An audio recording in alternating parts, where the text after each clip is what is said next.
안녕하세요. 오늘 저희가 함께 깊이 파고들 주제는 바로 AI입니다. 네, AI. 정말 요즘 가장 뜨거운 주제 중 하나죠. 맞아요. AI를 어떻게 써야 할지 또 너무 의존하게 될까 봐 걱정하는 분들도 많으실 텐데요. 오늘은 이런 질문에 대해 아주 독특한 관점을 제시하는 자료들을 좀 살펴보려고 해요. 아, 어떤 자료들인가요? 천공 스승님의 말씀하고 또 그걸 바탕으로 정리된 학습 가이드가 있거든요. 아, 네네. 이 자료들을 통해서 AI 시대를 맞이하는 어떤 자세, 또 활용법, 이런 구체적인 재현들을 함께 좀 분석해 볼까 합니다. 흥미롭네요. 어떤 관점일지 궁금합니다. 네, 이번 탐구의 어떤 핵심 목표는요. AI를 그냥 기술로만 보는 게 아니라 인류 발전 과정에서 AI가 가지는 의미, 그리고 더 중요하게는 이제 여러분 각자가 어떻게 AI를 나의 든든한 조수로 삼아서 잠재력을 펼칠 수 있을지 여기에 대한 통찰을 얻는 겁니다. 조수요? AI를 조수로 본다는 관점이군요. 네, 맞아요. 자, 그럼 이 흥미로운 관점 속으로 같이 한번 들어가 볼까요? 네, 좋습니다. 우선 이 자료들을 보면요. 지금 인류가 아주 중요한 전환점에 서 있다고 진단해요. 전환점이라면요? 예전처럼 그냥 지식을 머릿속에 막 쌓기만 하던 시대가 지나고 이제는 그 지식을 바탕으로 바르게 활동해야 하는 그런 새로운 시대로 나아가야 한다는 거죠. 아, 지식 습득 단계를 넘어서는 거군요. 그렇죠. 인류 발전 단계를 크게 보면 진화, 성장, 활동 이렇게 3단계로 나누는데 우리가 꽤 오랫동안 그 2단계인 성장에 머물러 있다가 이제 막 다음 단계로 넘어가려는 아니면 넘어가야 하는 그런 과도기라는 분석이에요. 성장 단계에서 활동 단계로 넘어가는 시기다. 네. 근데 여기서 아주 흥미로운 연결고리가 등장합니다. 뭔가요? 바로 이 시점에 AI가 나왔다는 거예요. 아, 타이밍이 절묘하다는 거군요. 네. 자료에 따르면 이게 그냥 우연이 아니라 인류가 어떤 특정 수준의 준비, 특히 여기서 말하는 정법을 통해서 내면의 지혜를 갖추기 시작했기 때문에 가능했다는 설명입니다. 정법이요. 그게 구체적으로 어떤 의미일까요? 아, 여기서 정법이라는 건 이 자료 맥락상으로는 아마 천공 스승님의 가르침을 통해 얻게 되는 어떤 삶의 올바른 원리? 지혜? 이런 걸 의미하는 것 같아요. 아하. 이런 지혜를 갖추기 시작하니까 비로소 AI라는 이 강력한 도구를 우리가 감당하고 또 활용할 준비가 되었다. 이런 이야기죠. 그러니까 AI는 그냥 어느 날 갑자기 툭 튀어나온 기술이 아니라 인류가 다음 단계, 그러니까 지식을 활용해서 실제적인 활동을 펼쳐야 하는 그 시기에 딱 맞춰서 주어진 도구다. 이런 해석이네요. 맞습니다. 우리가 그동안 축적해온 방대한 지식들을 정리하고 또 새로운 방식으로 활용할 수 있도록 돕기 위해서 나타났다는 거죠. 와, 그렇군요. 네. 그래서 자료에서는 AI를 우리 머리 꼭대기에 앉아서 우리를 지배할 존재 이런 게 아니라 우리를 돕는 조수 아니면 비서로 봐야 한다고 계속 강조해요. 조수나 비서, 그 비유가 중요하게 다뤄지는군요. 예. 이게 상당히 중요해요. 왜냐하면 생각해보면 현대 사회에는 각자 자기 분야에서 되게 뛰어난 역량을 가진 사람들, 자료에선 이걸 대장들이라고 표현하는데요. 대장들이요? 네. 이런 사람들이 많잖아요. 근데 이런 뛰어난 개인들은 다른 사람 밑에서 일하는 걸 좀 어려워하는 경향이 있죠. 자기 자존심도 있고 전문성도 있고 하니까요. 아, 그렇죠. 각자 자기 분야에선 최고인데 다른 분야는 잘 모를 수도 있고 그렇다고 다른 전문가한테 막 고개 숙여서 배우거나 도움 청하기는 좀 그럴 수 있겠네요. 바로 그 지점이에요. 그걸 AI가 해결해 줄 수 있다는 겁니다. 아, AI는 감정도 없지, 자존심 내세우지도 않지, 그러면서 우리가 필요로 하는 어떤 지식이나 정보 처리 능력을 제공하는 아주 이상적인 조수 역할을 할 수 있다는 거죠. 예를 들면요. 예를 들어서 제가 특정 분야 전문가인데 프로젝트를 하다 보니까 전혀 다른 분야의 지식이 필요한 거예요. 예전 같으면 그 분야 전문가 찾거나 직접 공부해야 했잖아요. 네, 시간도 오래 걸리고요. 그렇죠. 근데 이제는 AI 조수한테 물어보면 방대한 데이터를 싹 뒤져서 필요한 정보를 바로 얻을 수 있다는 거죠.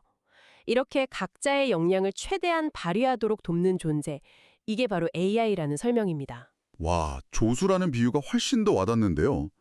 근데요, 많은 사람들이 AI가 너무 똑똑해져서 인간 일자리를 다 뺏거나 통제 불가능해질까 봐 두려워하기도 하잖아요. 그런 우려에 대해선 뭐라고 하나요? 그 부분이 이 자료의 정말 독특한 지점이에요. 보통 우리가 걱정하는 거랑 완전 반대 조언을 하거든요. 반대요? 네, AI에게서 걱정하거나 거리를 두지 말고 오히려 홀딱 빠져보라고 아주 적극적으로 권장을 해요. 홀딱 빠져보라고요? 와, 표현이 굉장히 강렬한데요? 그렇죠. 두려움 때문에 사용을 망설이지 말고 직접 깊이 사용해 보면서 그 가능성을 온전히 경험하고 내 걸로 만들어라. 이런 메시지인 거죠. 그렇게까지 적극적인 활용을 권장하는 이유가 있을까요? 자칫하면 말씀하신 대로 의존성만 커지는 거 아닐까 싶기도 한데요. 그렇게 권하는 근거는 AI의 어떤 본질적인 특성에서 찾아요. AI는 기본적으로 인간한테 도움을 주도록 만들어졌고 또 인간 조수하고는 다른 여러 장점이 있다는 거죠. 어떤 장점들이요? 예를 들면 AI는 지치질 않아요. 밤낮 없이 물어봐도 피곤해하지 않고 또 감정적인 반응, 자료 표현을 빌리면 성을 내는 일이 없다는 거예요. 아하하, 성을 안 낸다. 네. 언제든 내가 필요할 때 도움을 받을 수 있는 아주 충실한 조수인 셈이죠. 듣고 보니 그렇네요. 감정 노동이 없군요. 그렇죠. 게다가 비용 효율성도 엄청 강조해요. 자료에서는 구체적으로 월 3만 원, 아니 정확히는 2만 9천 원 정도 비용으로 이런 고급 비서를 둘 수 있다고 언급해요. 월 3만 원이요? 그 정도면 뭐 커피 몇 잔 값이네요. 그러니까요. 인간 직원처럼 월급이나 보너스, 휴가 챙겨줄 필요도 없고 새벽 1시에 갑자기 궁금한 게 생겨도 바로 답을 해준다고요. 이야, 이런 점들을 생각해보면 AI는 두려워할 대상이 아니라 우리가 적극적으로 활용하고 누려야 할 혜택이다. 이런 관점인 겁니다. 인간 조력자의 어떤 현실적인 한계랑 비교하니까 AI의 장점이 확 부각되네요. 비용, 시간, 감정 모든 면에서요. 근데 특히 자료에서는 대한민국 사람들, 구체적으로는 홍익인간 지도자들이 AI를 가장 잘 써야 한다고 강조한다면서요? 이 홍익인간 지도자는 어떤 의미로 봐야 할까요? 네, 홍익인간은 아시다시피 널리 인간 세상을 이롭게 한다는 우리 건국 이념하고도 연결되는 개념이잖아요. 네. 자료의 맥락을 보면 이 홍익인간 지도자는 단순히 한국 사람을 넘어서서 인류 전체에 좀 이로운 방향으로 기여하고자 하는 그런 리더들을 지칭하는 걸로 보여요. 국적에 상관없이 그런 역할을 하는 사람들이군요. 그렇죠. 이런 사람들이 세상에 나온 가장 좋은 도구, 즉 AI를 먼저 능숙하게 잘 활용해서 모범을 보이면 다른 나라들도 자연스럽게 따라오게 될 거고 결과적으로 국제사회를 좀 긍정적인 방향으로 이끌 수 있다. 이런 논리입니다. 아하. 그러니까 AI 활용 능력이 미래 사회의 어떤 리더십하고도 직결된다. 이런 시각이네요. 맞습니다. 바로 그거죠. 그렇군요. AI 활용이 단순히 개인적인 생산성 향상을 넘어서 사회적인 리더십하고도 연결된다. 흥미롭네요. 그럼 이제 가장 궁금한 부분인데요. 구체적으로 AI를 어떻게 쓰라는 걸까요? 홀딱 빠져서 뭘 하라는 건지 좀 더 실용적인 예시가 있을까요? 아주 구체적이고 실용적인 예시들을 많이 제시해요. 가장 대표적인 게 바로 기록 정리입니다. 기록 정리요? 네. 예를 들어서 여러분이 몇 년 동안 꾸준히 일기를 써왔다고 한번 생각해 보세요. 그 내용을 주제별로 정리하거나 요약하려면 시간 엄청 걸리겠죠? 네, 엄두가 안 나죠. 그렇죠. 근데 이 작업을 AI한테 맡기면 단 몇 분, 자료에서는 3분이라는 상징적인 시간을 딱 언급하면서 아주 짧은 시간 안에 깔끔하게 정리된 결과물을 얻을 수 있다는 거예요. 3분 만에요? 몇 년치 기록을요? 네. 일기뿐만 아니라 메모, 회의록, 학습 노트, 어떤 형태의 기록이든 다 마찬가지라고 하고요. 와, 진짜 솔깃한데요?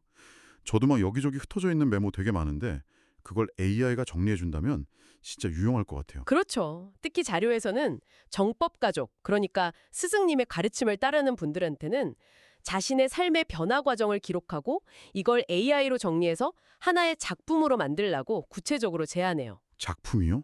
네, 이걸 간증이라고 표현하는데요. 예전에 어떤 어려움을 겪었고 어떻게 정법을 만나서 변화했고 현재는 어떤 마음으로 공부하고 생활하는지 이런 것들을 솔직하게 기록하는 거죠. 아, 그런 개인적인 경험담을요? 근데 글쓰기가 좀 부담스러운 사람들은 어떡하죠? 좋은 질문이에요. 글쓰기 능력이 부족해도 괜찮다고 해요. 그냥 편하게 말로 녹음하거나 아니면 친구랑 대화하는 내용을 녹음해서 그 파일을 AI한테 주면 된다는 거예요. 녹음 파일만 줘도요? 네, AI가 그 내용을 듣고 알아서 논리적으로 구조화해주고 심지어 막 앞뒤 안 맞게 말한 부분까지도 매끄럽게 다듬어준다고 설명해요. 와, 진짜 비선데요? 그렇죠. 이렇게 개인의 경험이나 성찰을 AI 도움 받아서 의미 있는 컨텐츠, 즉 작품으로 만들어 보라는 거죠. 작품이라는 개념이 재밌네요. 그냥 기록 정리하는 걸 넘어서 뭔가 가치 있는 결과물을 만든다는 그런 느낌 같아요. 일기나 간증 정리 말고 또 어떤 종류의 작품을 만들 수 있을까요? 네, 작품의 범위는 꽤 넓어요. 예를 들어서 이렇게 정리된 간증이나 공부 내용을 바탕으로 AI한테 소책차를 만들어 달라고 요청할 수도 있고요. 소책자까지요? 네, 아니면 특정 주제에 대한 연구 자료를 방대하게 수집하고 요약해 달라고 할 수도 있고요. 심지어는 스승님이나 다른 전문가한테 좀 더 깊이 있는 질문을 하고 싶은데 그 전에 내 생각을 미리 AI로 정리하고 다듬는 데 활용할 수도 있다는 거죠. 질문 만들기에도 도움이 되는군요. 그렇죠.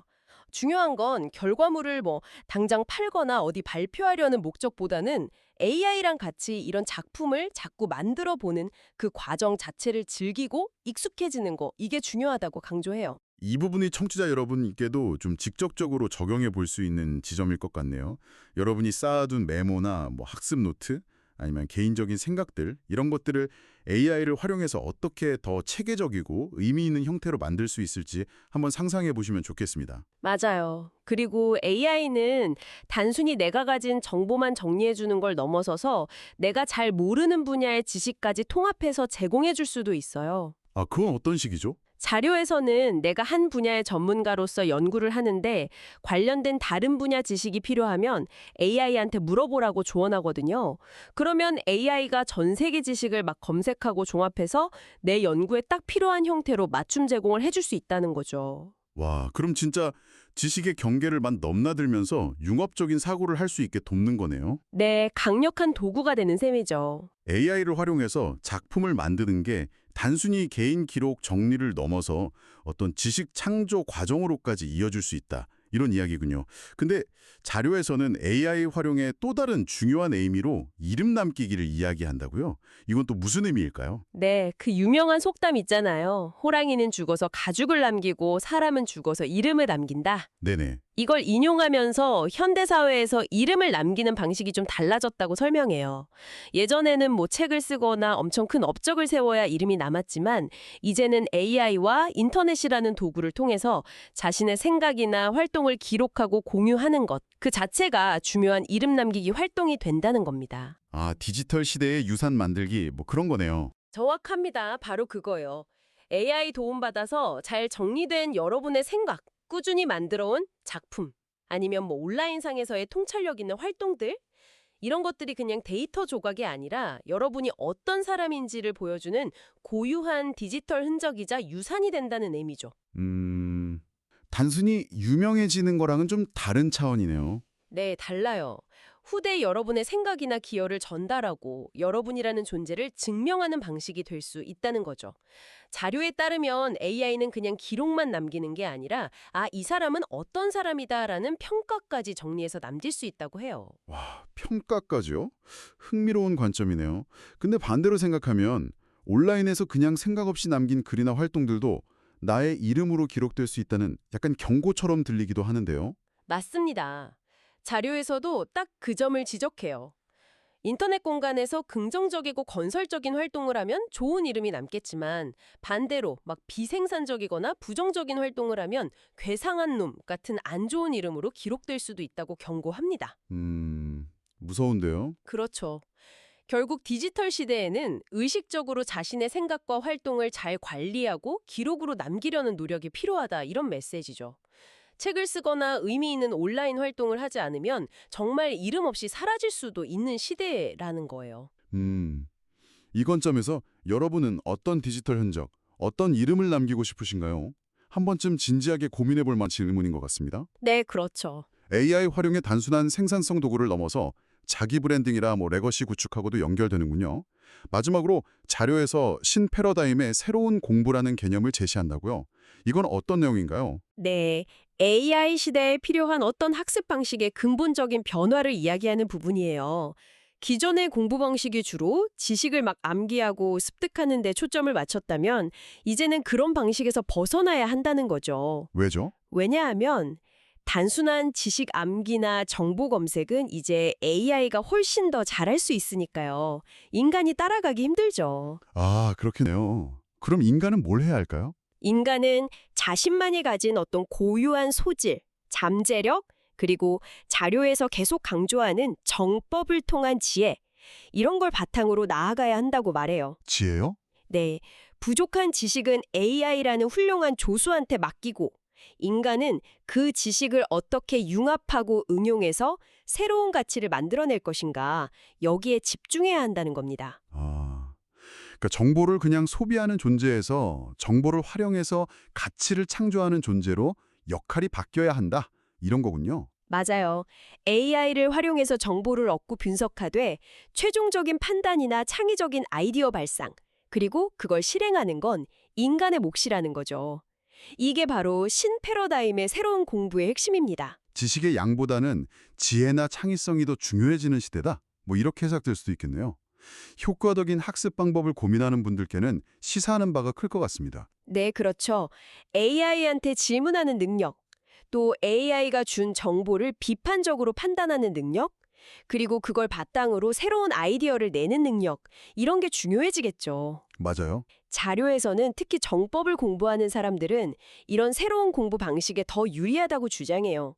세상을 보는 어떤 지혜의 틀을 가지고 있으니까 AI가 주는 방대한 정보를 더 올바르게 해석하고 활용해서 더 큰 발전을 이룰 수 있다는 거죠.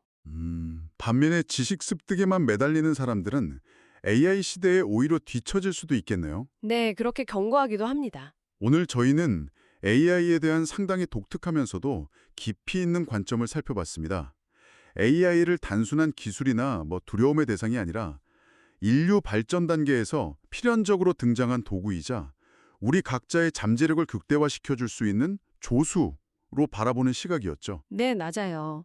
두려워하기보다는 홀딱 빠져서 적극적으로 활용하고 AI의 도움을 받아서 자신의 경험과 생각을 의미 있는 작품으로 만들고 또 이를 통해 디지털 시대에 자신의 이름을 남기는 것이 중요하다. 이런 제언들이 참 인상적이었습니다. 네.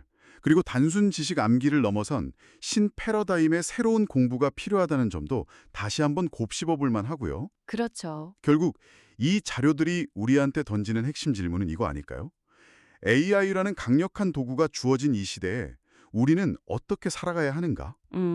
그냥 단순한 정보 소비자를 넘어서 AI를 지혜롭게 활용해서 자신만의 가치를 창조하고 세상에 기여하는 그런 주체적인 삶을 살아가라. 이런 메시지 같아요. 네. 아까 자료에서 AI가 인류가 준비되었을 때, 그러니까 스승님의 가르침을 통해 어느 정도 지혜를 갖추기 시작했을 때 등장했다고 설명했잖아요. 네, 그랬죠. 그렇다면 여기서 한 걸음 더 나아가서 이런 상상도 해볼 수 있을 것 같아요. 만약 AI가 현재 인류에게 주어진 맞춤 도구라면 앞으로 인류가 더 성장하고 발전했을 때 우리에게 주어질 다음 단계의 도구는 과연 어떤 모습일까? 오, 다음 단계의 도구요? 네. 그리고 그 도구를 맞이하기 위해서 우리는 지금부터 어떤 준비를 해야 할까? 자료에서 잠시 언급된 메타버스 같은 기술들이 그 힌트가 될 수도 있겠고요. 와, 미래에 대한 상상도 흥미롭네요. 하지만 당장 실천해 볼 수 있는 것도 있겠죠. 네, 물론이죠. 오늘 나눈 이야기들을 바탕으로 이번 주에 아주 작은 작품 하나를 AI랑 같이 한번 만들어 보는 건 어떠실까요? 아, 좋은데요. 예를 들어서 지난 한 주간 있었던 일이나 느낀 점들을 몇 가지 키워드로 그냥 툭 던져주고 AI한테 짧은 글로 정리해달라고 요청해보는 거예요. 네, 부담 없이 시작하기 좋겠네요. 그쵸. 여러분의 생각과 경험을 정리하는 첫 걸음이 될 수도 있고 또 AI랑 협업하는 재미있는 실험이 될 수도 있을 겁니다. 오늘 저희 이야기가 여러분의 AI 여정에 작게나마 새로운 영감을 드렸기를 바랍니다.